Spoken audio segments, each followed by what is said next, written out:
Hi guys, 1 মাস পরে আজকে আমার বাড়িতে মাংস হচ্ছে। আর সেই মাংসের ম্যাগনেট করতে বসে গেছে আমাদের গণেশ ঠাকুর। ঋতন্ময় ঋতন্ময় ঋতন্ময় প্রচণ্ড গরম পড়েছে। আর না না না আর তার মাঝখানে খাবার জন্য বায়না করেছে। 1 মাস পরে হচ্ছে, সেই জন্য। আর দেখো, ও নিজেই মাংস আনলে তোমরা গাইস করো। এই যে এত বড় গামলা, এই বাবারে, এই গামলাটার পুরোটা ভর্তি, দেখেছো মাংস। কতটা হতে পারে তোমরা সেটা গাইস করে, মানে তোমরা দেখে বলো তো যে মাংসটা কত আছে। আপনারা গেস করুন কতটা হতে পারে। হ্যাঁ, ইংরাজি স্কুলে পড়ে তাই একটু ইংরাজি বলছে, আর আমি তো বাংলা মিডিয়ামে পড়েছি তাই বাংলায় বলছি। হ্যাঁ গাইস, দেখো তো কতটা হতে পারে। আর ও খুব সুন্দর ম্যাগনেট করে বলে আমার আর কোনো মানে এই জিনিসটা করতে আমার আর লাগে না, ও নিজেই করে। আর ও এখন অনেক কাজও শিখে গেছে। আর একটা মানে কথা ও তোমাদেরকে সবাইকে বলবে, যে আমার মা বাবার জন্য যে কষ্ট আমি দিয়েছি আমি সেটা ঠিক সবার মাঝখানে করবো। আমার মাকে একসময় আমার বাবার ভাগনা আর কাকা পিসি কাকিমা। গাইস দেখো, আমার প্রথমে সব মশলাগুলোকে কষে নিয়েছিলাম, আর বাবুন এগুলো সব ম্যাগনেট করে রেখে দিয়েছিল। তা এখন আমি এগুলোকে কষবো। মাংসটা তুলে দিয়েছি, দেখেছো প্রায় 1 মাস পরে করা হচ্ছে বলে। তোমরাই এটাতে এই করে বলো তো এটা কত কেজি হতে পারে। আর দুবেলা ধরে খাবে, আমরা সবাই খাবো আজকে। তা সেই জন্য অনেকটা বেশি করেই নিয়ে আসা হয়েছে। তা আমি এখন মাংসটা কষছি, আর এদিকে আলুটা ভাজা হয়ে গেছে। আর এটাও পিসিমণির জন্য স্টু করা হবে, যেহেতু বক্স থেকে এইভাবে হচ্ছে ওই জন্য ওকে স্টু দেওয়া হবে, রিচটা দেওয়া হবে না। দেখো আমার মাংস কষা, মানে এই সবে স্টার্ট করছি মাংস কষাটা।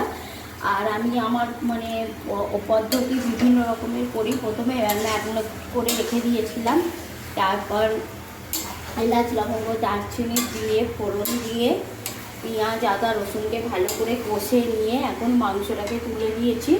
তা এখন এরকম করে মাংসটাকে আমি কষতে থাকবো।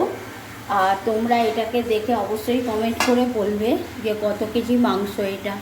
পুরো 1 কড়া ভর্তি হয়ে গেছে। আর বাবুনের জানো, বাবুনের সবসময় একটা গোটা লেগ পিস থাকে, তাই এতেও বাবুনের লেগ পিসটা আছে। কোথায় এখন হয়ে গেছে এত মাংসের ভেতরে। তা ওই তো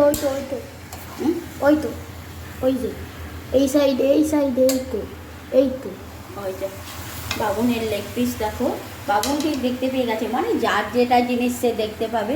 বাবুনের লেগ পিস এটা, আর বাবুন সেটা নিজেও দেখতে পেয়ে গেছে। দেখো আমার মাংসটা কেমন কষা হচ্ছে, তোমরা অবশ্যই কমেন্ট করবে। আর ভালো লাগলে একটু লাইক সাবস্ক্রাইব অবশ্যই করবে। আমি এখন মাংসটা বেশ কিছুক্ষণ এরকম করে কষবো, কষার পরে তারপর জল ঢালবো। তা এটা করার আগে আমি আবার একটু স্টু বসাবো, সেই জন্য আমি এখন একটাকে প্রেসার কুকারটাকে নিয়ে নেব। প্রেসার কুকারটা নিয়ে নিয়েছি, ছোট প্রেসার কুকার। আর তাতে মাংসগুলো নিয়ে নিলাম।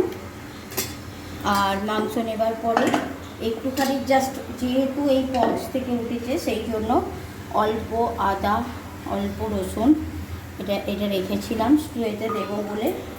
আর এখানে অল্প পেঁয়াজ কুচি, নাহলে মুখে স্বাদ আসবে না। আর এই আলুটা দেবো, আর একটু মানে মশলা গুঁড়ো দেবো। দেওয়ার পরে এটাকে আমি বসিয়ে দেবো। আর এখানে হবে দেখো মূলো শাক ভাজা, একদম নরম সুন্দর মূলো শাককে কেটে নিয়েছি, মূলো শাক ভাজা হবে। আর চাটনি হবে। দেখো আমার মাংস কষা হয়ে গেছে, দেখেছো এত বড় কড়াতে পুরো 1 কড়া মাংস আমার পুরো কষা হয়ে গেছে, আলু সমেত সুন্দরভাবে কষা হয়ে গেছে। আর এখানে দেখো কষার জন্যে খদ্দের সব দাঁড়িয়ে আছে, এই যে কষার জন্যে খদ্দের দাঁড়িয়ে আছে। এই যে ঋতন্ময় কাঁচা খাবে 1 মাস পরে, তা সেই জন্য ঋতন্ময়ের জন্য চলে গেল। এই তো রিতন্ময়ের জন্য। আচ্ছা এইটা নিয়ে যাই, বড়টা নিয়ে যাও, চলে আয়। কই রে? আচ্ছা এরপরে দেখো ওর ভাগেতে একটু ছোটো পড়েছে বলে জেনে রাগে চলে গেলে, আবার রাগ ভাঙাতে যাই, তাই আমি এখন জল ঢেলে দিই। আর দেখো তোমরা আমার কষা হয়ে গেছে, কিন্তু কে খাবে তাড়াতাড়ি চলে আসো।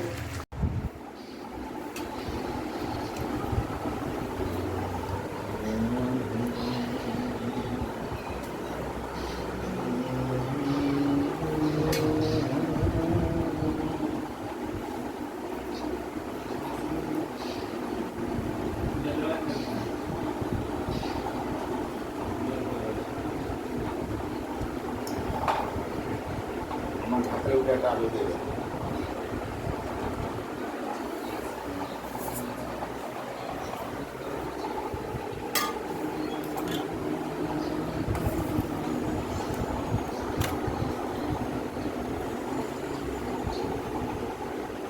और ये शसा दिया है।